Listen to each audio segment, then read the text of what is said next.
नमस्कार, मैं संदीप आपका स्वागत करता हूं Hindi YouTube channel simple learn में। कल वाले वीडियो में हम लोगों ने पढ़ा था हेनरी के अनुप्रयोग और उससे पहले हेनरी का नियम। बहुत ही इंपॉर्टेंट है एग्जाम के पॉइंट ऑफ व्यू से, तो उन्हें अच्छे से पढ़िएगा। आज का नया टॉपिक हम लोग पढ़ेंगे विलियन के अणुसंख्य गुणधर्म। ठीक है ना, हेडिंग लगाओ, विलियन के अणुसंख्य गुणधर्म, इंग्लिश में कहेंगे कॉलिगेटिव प्रॉपर्टीज ऑफ सॉल्यूशन। ठीक है ना, इसकी हेडिंग से ही हम लोग इसका अर्थ निकालेंगे। विलियन तो आप लोगों ने पढ़ा ही, एक विलियन का निर्माण विलय और विलायक से होता है। ठीक है ना। अब अणुसंख्य गुणधर्म की बात करें, जैसा कि हमें इस शब्द से ही पता लगता है, अणु प्लस संख्या, संख्या को हम संख्या बोल लें और इनके क्या हो जाएंगे, गुणधर्म।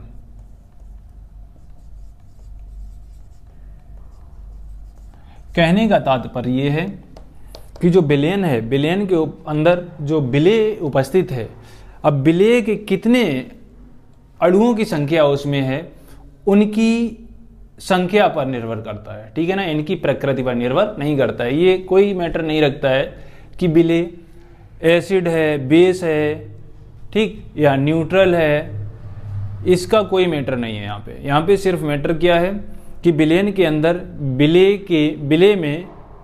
विलयन के अंदर जो विलय है, विलय के कितने अणुओं की संख्या है, वही हमारी क्या कहलाती है, विलयन के अणुसंख्य गुणधर्म। बात समझ रहे हो ना।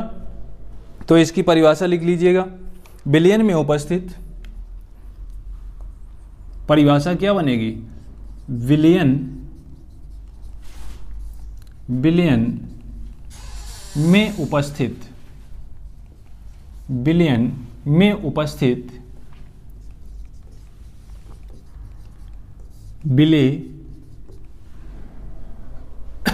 विलय के अणुओं की संख्या किसी भी विलयन में, या इस तरीके से लिख लीजिएगा, विलयन के वे गुण, विलयन के वह गुण, विलयन के वह गुण जो विलय के अणुओं की संख्या पर निर्भर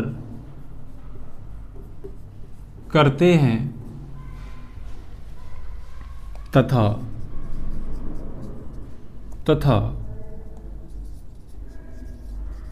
तथा उनकी प्रकृति पर निर्भर नहीं करते। विलयन के अणुसंख्य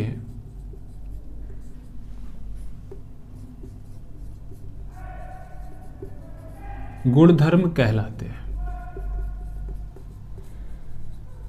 ठीक है ना।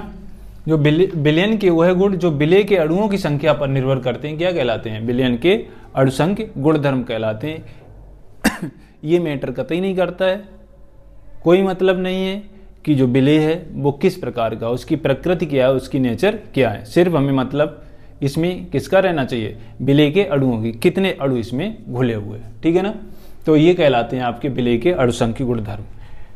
नेक्स्ट पॉइंट है विलयन के अणुसंख्य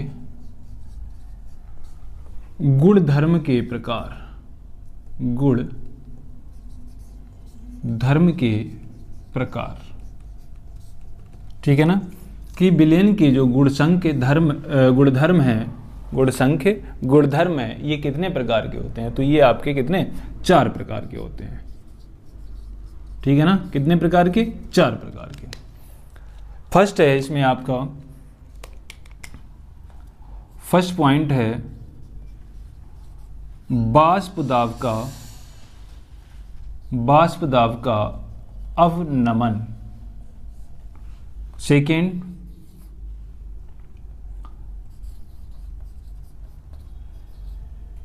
हिमांक थर्ड रखेंगे।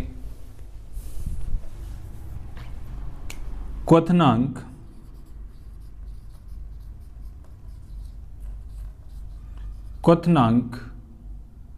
का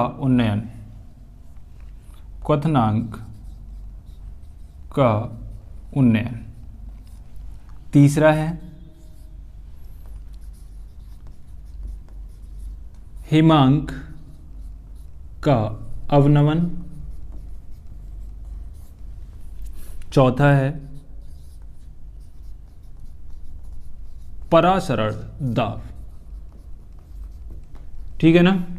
तो जो अणुसंघ गुणधर्म है ये कितने प्रकार के? 4 प्रकार के होते हैं। पहला है आपका बाष्प दाब का अवनमन, दूसरा है क्वथनांक का उन्नयन, तीसरा हिमांक का अवनमन और चौथा है आपका परासरण दाब, ठीक है ना। तो हम लोगों ने पढ़ा विलयन के अणुसंघ गुणधर्म की। अणुसंघ गुणधर्म यानी कि जो होते हैं वो किस बात पर निर्भर करते हैं, तो हमें पता है कि अणुओं की संख्या पर निर्भर करते हैं। इसकी प्रकृति पर कतई निर्भर नहीं करते हैं, कोई मतलब नहीं है, ठीक है ना। तो इसे हम क्या बोलते हैं? विलयन के अणुसंघ गुणधर्म। ये कितने प्रकार के? 4 प्रकार के होते हैं। बाष्प दाब का अवनमन, क्वथनांक का उन्नयन और हिमांक का अवनमन, परासरण दाब। तो कितने हो गए? कुल 4 हो गए। तो उम्मीद है कि ये टॉपिक आपको समझ आया होगा अच्छे से। अगले वीडियो में हम लोग क्रम से बाष्प दाब का अवनमन पढ़ेंगे नेक्स्ट वीडियो में, ठीक है ना। नमस्कार।